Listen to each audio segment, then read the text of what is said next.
Hola, muy buenas tardes, amigos de Cadena Política. Estamos hoy aquí iniciando otra vez nuestro programa Diálogos Metropolitanos. Les saluda su amigo Pablo Bazáñez. Quiero agradecerles su atención especial todos los martes a las 13 horas a este programa en donde estamos atendiendo diversos temas de la vida de nuestras ciudades en el Estado de México, en el país y por supuesto en el mundo. Hoy estamos transmitiendo a través de www.cadenapolitica.com. Este es su programa en el Día Mundial de las Metrópolis, por cierto, que es hoy 7 de octubre. Mañana, en estos días conmemoramos el próximo 7 de octubre, el Día Mundial Metropolitano, que es la principal campaña de Metrópolis y de ONU Habitat para promover la acción colectiva para construir metrópolis más equitativas, resistentes, prósperos. El objetivo de este programa es que los gobiernos locales, regionales y metropolitanos y sus comunidades promuevan la acción colectiva para crear resiliencia, avanzar en la justicia social y desarrollar mejores servicios públicos para todos nuestros espacios metropolitanos. Las zonas metropolitanas son demarcaciones estratégicas para la vida nacional, por lo que es necesario tenerlas como prioridad en la agenda pública, impulsar un marco normativo y de gestión que acompañe su fortalecimiento, pero sobre todo que garantice a sus habitantes el hoy denominado derecho a la ciudad. Pues en este marco que estamos desarrollando nuestro programa, el día de ayer, 4, se celebra también por ONU Habitat el Día Mundial justamente del Hábitat y el próximo día 7, el Día Mundial Metropolitano. Pues en este marco tenemos un extraordinario invitado. Nos honra con su presencia el ingeniero Salvador Zamora Zamora. Él es hoy reelecto y felicidades por ello, presidente municipal de Tlajomulco de Zúñiga, Jalisco, y entre su trayectoria se encuentra ser ingeniero agrónomo, zootecnista por la Universidad de Guadalajara y también recientemente presidente de la Junta de Coordinación Metropolitana de la Zona Metropolitana de Guadalajara. Ha sido diputado federal en la Cámara de Diputados, presidió la Comisión Legislativa de Desarrollo Metropolitano y también ha sido diputado local en la legislatura del Estado de Jalisco. Salvador, qué gusto tenerte hoy aquí con nosotros. ¿Cómo estás? Muy bien, Pablo, me da mucho gusto volverte a ver. Efectivamente, tuvimos la oportunidad de compartir experiencias como diputados federales y justamente trabajar en pro de las metrópolis en nuestro país. Un dato importantísimo, el 68% de los habitantes de nuestro país viven en zonas metropolitanas y pues eso casi es el 70%. Imagínate nada más de 80 millones de personas viven en nuestras ciudades y entonces sí es un estudio a profundidad que tenemos que llevar a cabo todos quienes nos dedicamos al servicio público o quienes tenemos la responsabilidad de dirigir un municipio que integre un área metropolitana. Entonces, ese es un gran reto. Aprovechar para celebrar el próximo miércoles o jueves 7 de octubre como el Día Mundial de las Metrópolis, aprovechar este marco y en este foro donde es posible platicar con la gente de nuestras experiencias. Así es que muchas gracias por la oportunidad y pues adelante, estamos listos para responder cualquier inquietud o cualquier duda al respecto. Muchas gracias, Salvador, y nos has puesto el énfasis en la conmemoración el día 7 del día, justamente del Día Mundial Metropolitano. ¿Por qué será importante, Salvador, conmemorar las metrópolis? ¿De qué nos sirve que se ponga en el calendario oficial? Porque a veces hay día de todo ya, ¿no? Día de todo lo que uno no se le puede ocurrir, pero también hay un día de las metrópolis. Pero este caso en particular, ¿por qué será importante que lo estemos conmemorando, Salvador? Fíjate que el crecimiento y el desarrollo de las ciudades justamente depende en gran medida de la coordinación entre los municipios o entre las demarcaciones territoriales y sobre todo la coordinación entre las autoridades que de manera obligatoria se encuentran dentro de las ciudades, ¿no? Por ejemplo, hay ciudades tan complejas como en Oaxaca que tienen por su sistema de gobernanza pues una forma de coordinarse entre muchas ciudades. Son más de 50 municipios que integran el área metropolitana o la zona metropolitana de Oaxaca capital, o como la Ciudad de México, que cuenta con un modelo metropolitano, no solamente hoy que es Ciudad de México, sino que también tenían en la configuración política que tenía anteriormente el Distrito Federal, que era obligatoriamente un sistema de coordinación metropolitana. Entonces, me parece que el conmemorar este día y este tipo de situaciones en nuestras ciudades, pues tiene que hacernos pensar que los municipios no tienen por qué verse como islas, no tienen que tomar decisiones autónomas, sino más bien soluciones integrales, problemáticas integrales, y precisamente todo esto será con la finalidad de que las ciudades tengan una mejor calidad de vida. Sí, justamente, y por eso el Día Mundial de la Metropolitano conmemora a partir de la Declaración de Montreal sobre Áreas Metropolitanas de 2015 y promueve una campaña dirigida por ONU Habitat para promover la acción colectiva para construir metrópolis más equitativas, resilientes y prósperas. Por eso es muy importante que estemos poniendo el énfasis en el papel que las ciudades juegan para promover el bienestar de la gente, para generar mejores condiciones de habitabilidad. Y bueno, por eso es que tan importante este papel que en la geografía nacional juegan las zonas metropolitanas. ¿Cómo están conformadas hoy, Salvador, las zonas metropolitanas en México? ¿Cómo están, digamos, integradas? ¿Cuántas hay para que nuestro auditorio pueda tener claro el fenómeno metropolitano? Según la última actualización de, digamos, el comité tripartito que designa las áreas metropolitanas, la SEDATU, el INEGI y la CONAPO, en México tenemos 74 zonas metropolitanas que integran a 417 municipios. Imagínate nada más, ahí se concentra, lo decía hace un momento, casi el 70% de los habitantes de nuestro país, y pues más de 80 millones de personas viven en las ciudades, lo que evidentemente genera una problemática importante porque a las ciudades hay que llevarles servicios, hay que llevarles planeación, a las ciudades tienen que hoy pues coordinarse de mucho mejor manera para que podamos tener mejores calidades de vida. Ya no podemos pensar en que una ciudad que integre varios municipios, sus planes municipales de desarrollo no tengan armonía, o sus programas de ordenamiento ecológico, o su sistema de abastecimiento y gestión integral de agua. Entonces, me parece que eso es muy, muy importante. Me parece que en nuestro país estas demarcaciones son estratégicas para el desarrollo nacional, pues en ellas precisamente además de que se concentra la mayor población, ahí se generan los recursos, digamos, los empleos, la industria, el comercio más importante, que es tan importante para el desarrollo económico de nuestro país.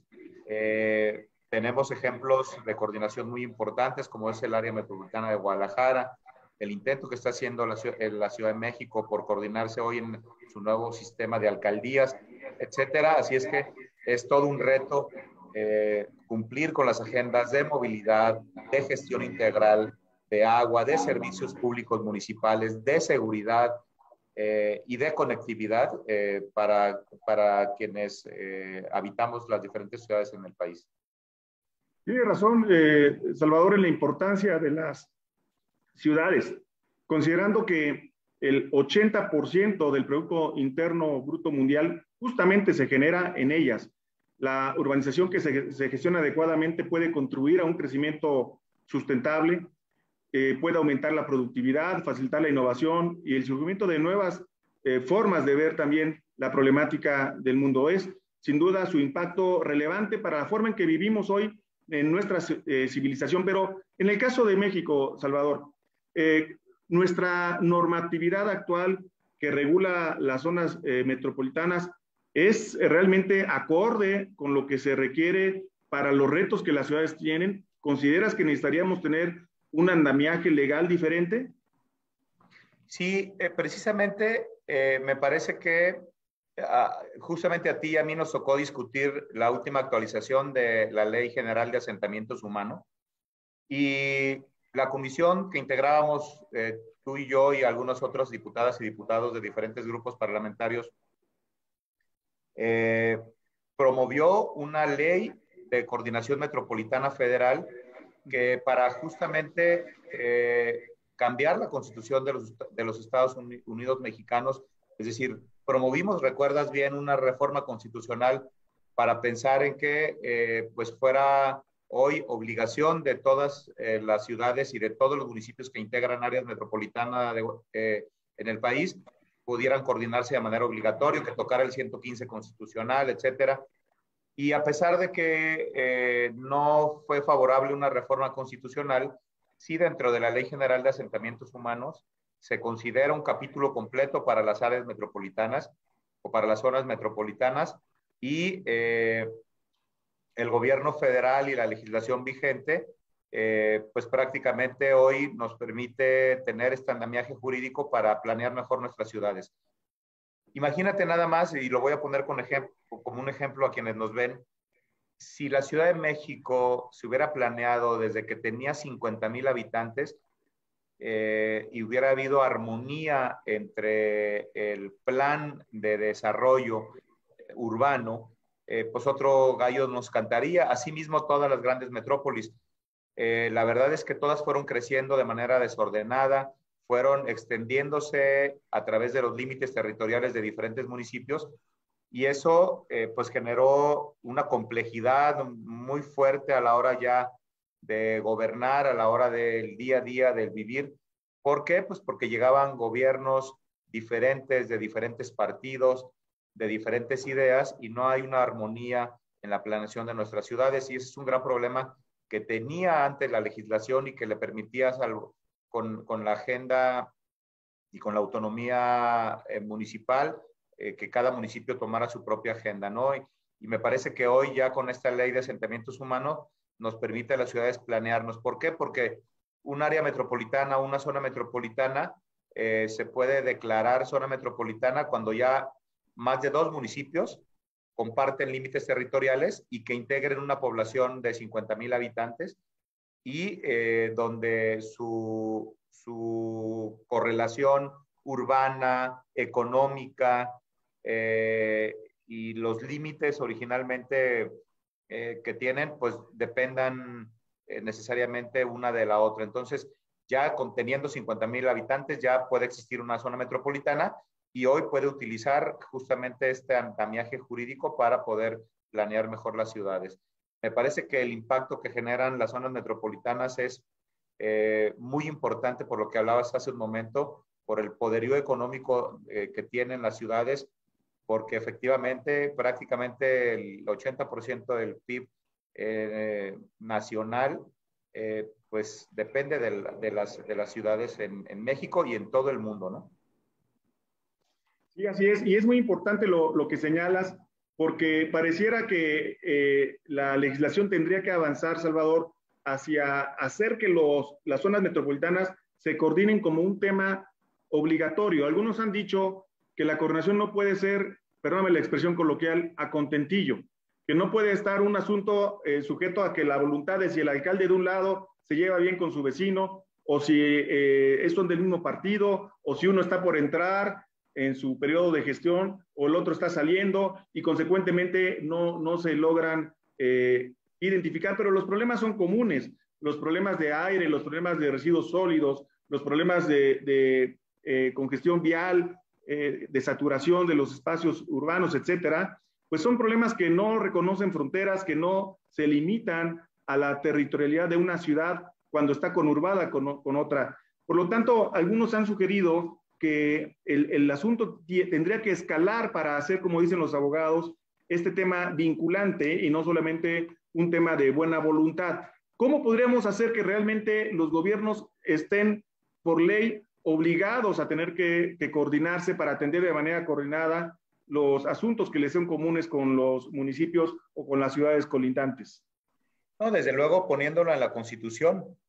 Por ejemplo, Jalisco cuenta con una ley de coordinación metropolitana que está en la Constitución y que cuenta con instancias de coordinación metropolitana como la Junta de Coordinación Metropolitana que hoy me honro en presidir, como la instancia política de toma de decisiones donde participa además de los alcaldes que integran el área metropolitana de Guadalajara, participa el Ejecutivo del Estado, participan los ciudadanos a través del Consejo Ciudadano Metropolitano, donde están ahí los académicos, los especialistas, la sociedad civil organizada, y también cuenta con una instancia de coordinación metropolitana que me parece muy importante, que es la instancia técnica, que es el Instituto Metropolitano de Planeación. Esta instancia es muy importante porque es la que genera todos los instrumentos técnicos para que los integrantes de la Junta de Coordinación Metropolitana puedan tener elementos técnicos de toma de decisiones y que nuestra ciudad pueda crecer y pueda ser mejor planeada, ¿no? Por ejemplo, el área metropolitana de Guadalajara y cuenta con un programa de ordenamiento territorial metropolitano, el POTMET, que nos permite homologar criterios de uso de suelo en nuestra ciudad al margen de la autonomía municipal. Es decir, cada uno de los municipios actualiza sus instrumentos jurídicos de planeación, pero tienen que estar alineados al programa metropolitano de desarrollo urbano, y eso es muy, muy importante para que, por ejemplo, pues no exista, digamos, donde hay un polígono de desarrollo donde tenemos industria pesada, al lado no puede haber un fraccionamiento de alta densidad o un fraccionamiento campestre o una escuela o una universidad, que eso se da totalmente en las ciudades gracias a la falta de planeación y a pues la independencia o autonomía que tienen los municipios con el 115 constitucional. Entonces, me parece que estas son las acciones importantes que se tienen en una ley de coordinación metropolitana como la de Jalisco, que está en la Constitución. Por eso habrá que evaluar la posibilidad de que pueda existir una reforma constitucional que obligue a los municipios a coordinarse de esa manera, también sin atentar contra la autonomía municipal en el tema de servicios y en otros temas, donde pues se seguiría garantizando en los ingresos, etcétera, ¿no? Justamente, Salvador, justamente esta postura de algunos municipios en el sentido de establecer que los mecanismos de coordinación metropolitana pareciera vulneran su autonomía y consecuentemente contradicen al artículo 115 de la Constitución, ha sido uno de los elementos en el debate que también ha estado como que frenando este tema. Pero hoy día vemos que más allá de la autonomía, lo que la gente quiere son respuestas ante los retos de la ciudad y son ante todo la posibilidad de tener acceso a servicios públicos de calidad, entre ellos, por supuesto, la seguridad, una seguridad que sea coordinada y que no digamos, soy seguro de la banqueta para acá porque es un municipio, pero la banqueta para allá ya no estoy seguro porque ya entro a otra demarcación. ¿Cómo podemos decirle a los municipios de México que el tema de la autonomía no se vulnera o no está en entredicho cuando los municipios deciden entrarle al tema que también la ley prevé, que es la asociación entre municipios, lo que llamamos el asociacionismo municipal? ¿Cómo podrías tú decirle a los presidentes municipales de México que le entren con confianza a estos mecanismos? El mejor ejemplo es el área metropolitana de Guadalajara, porque los municipios participan en la Junta de Coordinación Metropolitana con voz y voto. Y me parece que eso es lo importante, porque también el municipio podrá en esta mesa colectiva de decisiones de la ciudad, podrá poner sus aportaciones, integrar las diferentes mesas de coordinación metropolitana sobre diferentes temas, como es la seguridad pública, como es la gestión del agua, como es la recolección de basura, como es la vivienda, el desarrollo de vivienda y el desarrollo urbano. Entonces, con criterios homologados, y podrá tener su participación y su aportación dentro de la Junta, pero también dentro del Instituto Metropolitano de Planeación, a través de las diferentes mesas, que me parece que son las que alimentan de contenido técnico a las decisiones que tienen que tomar los integrantes de la Junta. Me parece que este es el mejor ejemplo de ello, porque los municipios pueden, a través de las diferentes agencias que son instrumentos de coordinación metropolitana, como el de movilidad, pues tener un plan de transporte público, un plan de movilidad integral que contemple a todos los sujetos de la movilidad, las personas con discapacidad, los peatones, el transporte público, el transporte tradicional, el transporte no motorizado, etcétera, y que nos permita tener armonía en el manejo de la ciudad. Todos entramos y salimos de los municipios al margen del límite territorial todos los días. Inclusive tú puedes vivir en Zapopan y trabajar en Guadalajara, o puedes estudiar en Tlajomulco y vivir en Guadalajara o viceversa, o vivir en Tlajomulco y ir al cine en Guadalajara. Entonces, las ciudades tienen que ser más dinámicas, pero también tienen que tener la previsión de la coordinación para evitar que el límite de las fronteras, como tú bien lo decías, pues te mantenga vulnerable por un servicio como es la seguridad pública. Así es. Dentro del país existen ya conformados algunos institutos metropolitanos de planeación.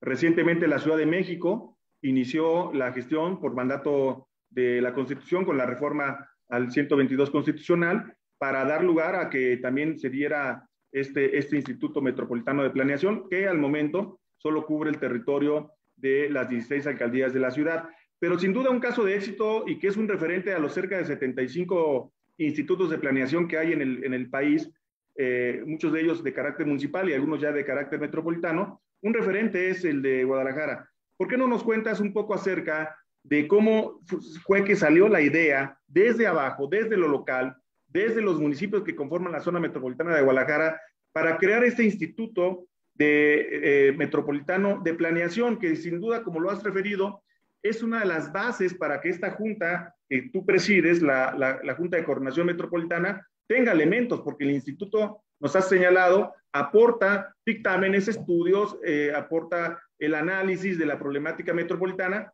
y pone a consideración de ustedes como decisores la posibilidad de que lleven a cabo la toma de la política pública más adecuada, pero sustentada en un criterio técnico, en un criterio científico, en un criterio objetivo. En consecuencia, ¿cómo es que este instituto pudo romper barreras, generar nuevos paradigmas en el tema de la planeación y hoy ser un caso de éxito que además, hay que decirlo, muchas zonas metropolitanas del país lo ven como el umbral al que hay que aspirar, como el caso que hay que seguir? ¿Cómo empieza este caso de éxito? ¿Cómo empieza su diseño y cómo logra su éxito, Salvador?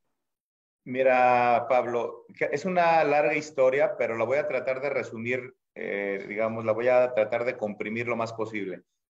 En Jalisco, en el 2008, se presentó la Ley de Coordinación Metropolitana en el Congreso como una iniciativa de reforma constitucional en el Congreso de Jalisco para crear esta ley, y se instala por primera vez la Comisión de Asuntos Metropolitanos en el Congreso del Estado. Esta ley contemplaba en aquel entonces solamente 3 instancias de coordinación metropolitana. La primera, que es la Junta de Coordinación; la segunda, que es el Instituto Metropolitano de Planeación como instrumento, como instancia técnica; y la tercera, el Consejo Ciudadano Metropolitano, que en aquel entonces no tenía participación en la Junta de Coordinación Metropolitana. Hoy el Consejo tiene, después de algunas reformas a lo largo de los años, una silla en la Junta de Coordinación Metropolitana.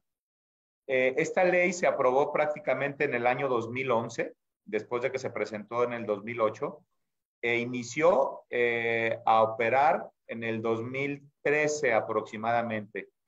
Fíjate muy bien, estamos en el 2021 y apenas están dándose los primeros resultados de esta ley, que ha venido teniendo modificaciones. Varios de ellas, por ejemplo, que hoy la Junta de Coordinación Metropolitana la integra también la Federación en representación de la SEDATU, y también el Consejo Ciudadano Metropolitano, el Ejecutivo del Estado y un integrante, presidente del Congreso del Estado, el presidente de la Comisión de Asuntos Metropolitanos, integran esta Junta de Coordinación Metropolitana. Algunos solamente con voz, pero lo importante es que ya varios con voto, incluyendo al Consejo Ciudadano Metropolitano.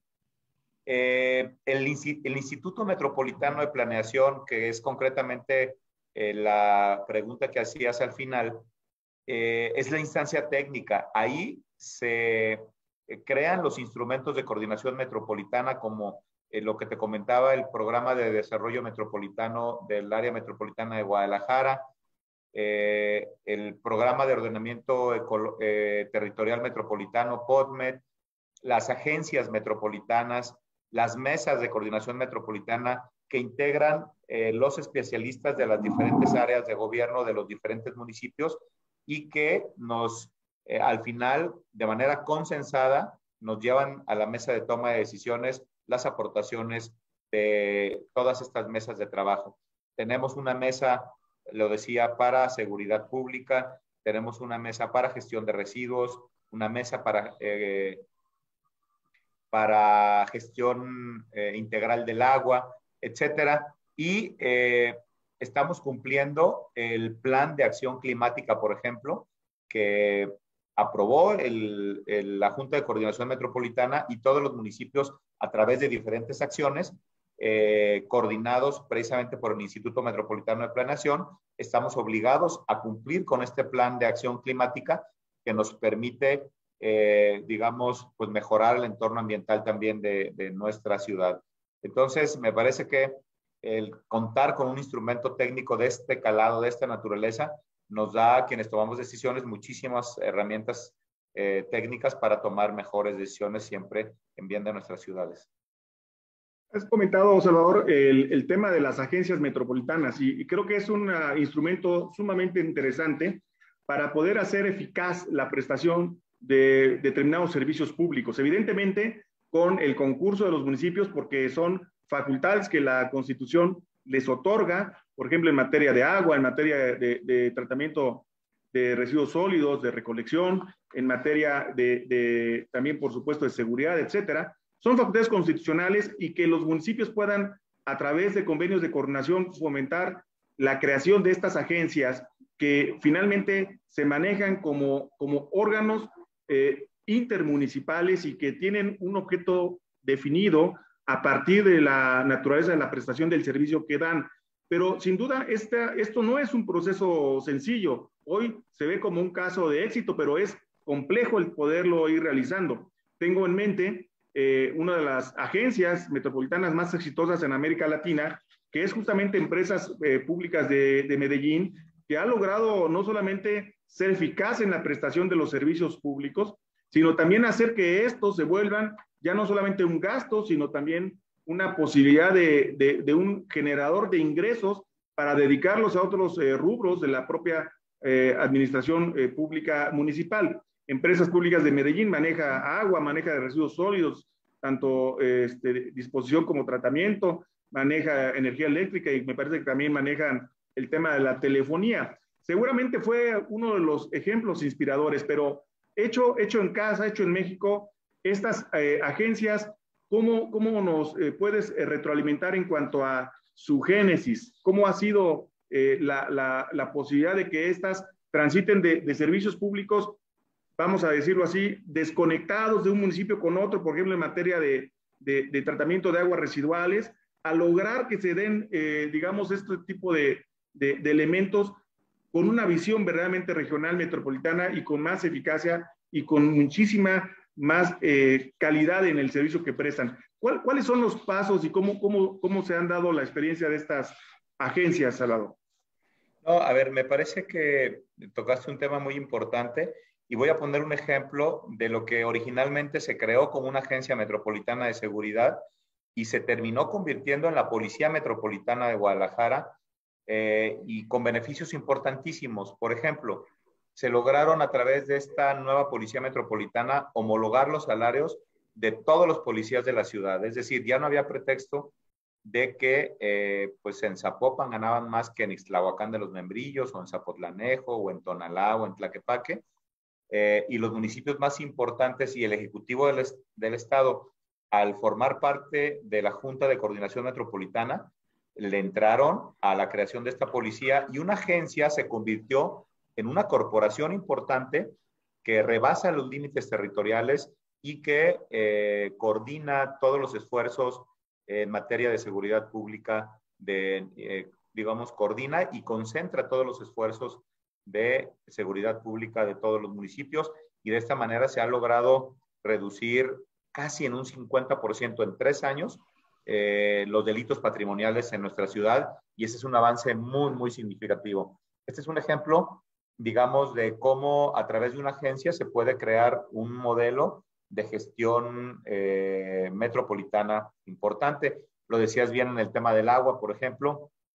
Originalmente, solamente 4 municipios de los 9 del área metropolitana de Guadalajara están incluidos en el CIAPA, que es el Sistema Intermunicipal de Agua de la ciudad, y a través de la agencia se pudieron celebrar convenios para que los diferentes municipios que no integran el CIAPA puedan acceder al agua que tiene la ciudad, ya que el problema de abasto de agua no es un problema de Guadalajara, es un problema de prácticamente todas las ciudades en el mundo, y este modelo nos ha permitido, a través de este tipo de agencias, lograr consolidar proyectos a escala metropolitana, como la integración de un nuevo modelo, donde hay otros municipios que hoy pueden integrarse en este modelo integral de agua, tanto en captación, en saneamiento y en potabilización y distribución de agua. Es un modelo muy interesante el que se ha logrado, y sin duda alguna Guadalajara está siendo líder en la materia de las nuevas formas de la gobernanza metropolitana. Me parece muy importante que tomemos estos ejemplos, y algo has señalado que tiene que ver con la participación ciudadana, porque la gobernanza implica que todos somos corresponsables, que todos actuamos, que todos nos involucramos, que no es echarnos bolitas de uno hacia otro, sino que los ciudadanos, a través de la sociedad civil organizada, también dicen: aquí estoy no para opinar, no para criticar, sino también para hacer. Nos has comentado que uno de las instancias de la gobernanza metropolitana justamente ha sido involucrar a la sociedad civil a través de los consejos ciudadanos. ¿Cómo se da esta integración? Platícanos esta instancia de gobernanza, cómo logra la adecuada representatividad y con ella la legitimidad ante la sociedad para establecerse como un correcto interlocutor y representante de la sociedad civil ante el sector público. La verdad sí es una estructura muy importante que tiene que tener mucha voluntad de los municipios.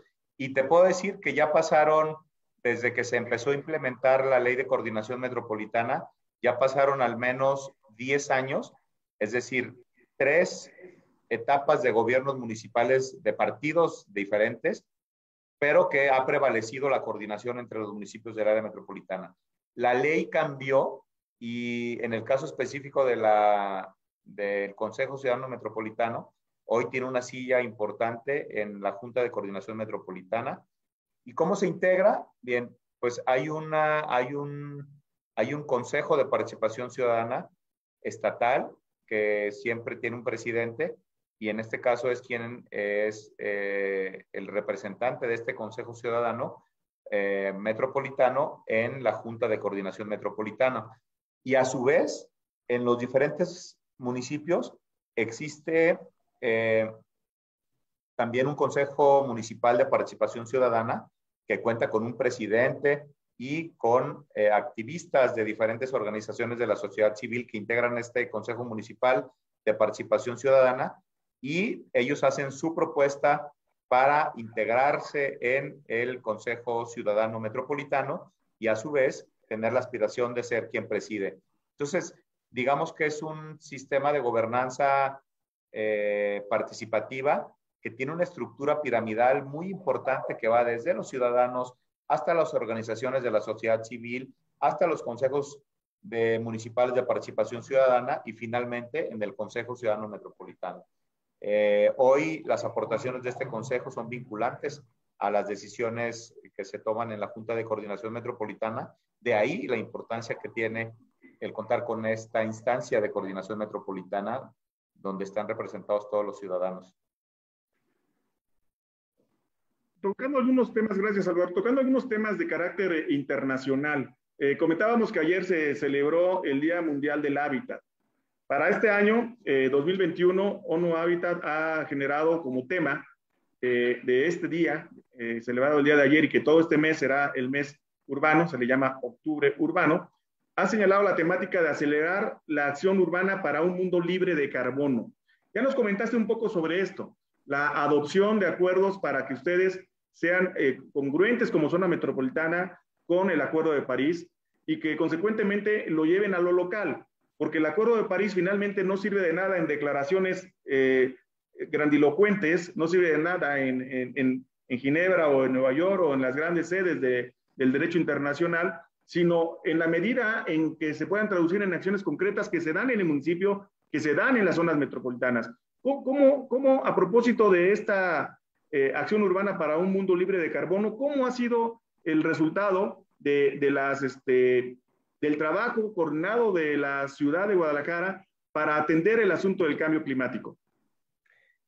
Precisamente lo comentaba hace un momento, dentro de nuestro modelo metropolitano se creó un plan de acción climática para, a través de diferentes políticas públicas, mejorar las condiciones de nuestro planeta, inhibir los efectos del cambio climático, anticiparnos a estos efectos a través de políticas públicas de gestión integral de residuos, de gestión integral del agua, como es el saneamiento de las diferentes cuencas, la captación de agua, nuestro plan para conservar nuestras áreas verdes, nuestras áreas naturales protegidas. En Tlajomulco pusimos el ejemplo en la actualización de nuestros instrumentos jurídicos de planeación, desde el Atlas de Riesgo, el Programa de Ordenamiento Ecológico de Tlajomulco, el Plan Municipal de Desarrollo Urbano, y todo eso está contemplado también en la agenda metropolitana. Cada municipio aporta estos instrumentos al Plan Integral de Ciudad, como lo es, por ejemplo, el Atlas de Riesgo Metropolitano. ¿Para qué se crea este Atlas de Riesgo? Pues para identificar zonas de riesgo, para construir infraestructura, para inhibir o evitar que pues tengamos efectos por estas zonas de riesgo ante las situaciones climáticas que tengamos. Entonces, todos estos instrumentos nos permiten dar respuesta más oportuna a todas las políticas públicas implementadas en los municipios. Justamente es muy importante lo que nos señala Salvador respecto a cómo un gobierno municipal asume los grandes retos globales. Como algunos lo han señalado, pensar global, actuar local. Eres un presidente municipal exitoso, Salvador, eso lo ratifica la prueba de las urnas y la posibilidad de que estés en tu segundo periodo y ahora presidiendo también la Junta de Coordinación Metropolitana de Guadalajara. Platícanos de tu experiencia como presidente municipal en este segundo periodo. A quienes ven este programa Diálogos Metropolitanos, ¿cómo recomiendas llevar a cabo una buena gestión municipal que esté completamente vinculada, enlazada con la visión regional metropolitana? No, me parece que Tlajomulco siempre ha ido adelante, siempre ha sido punta de lanza en sistemas de gobernanza.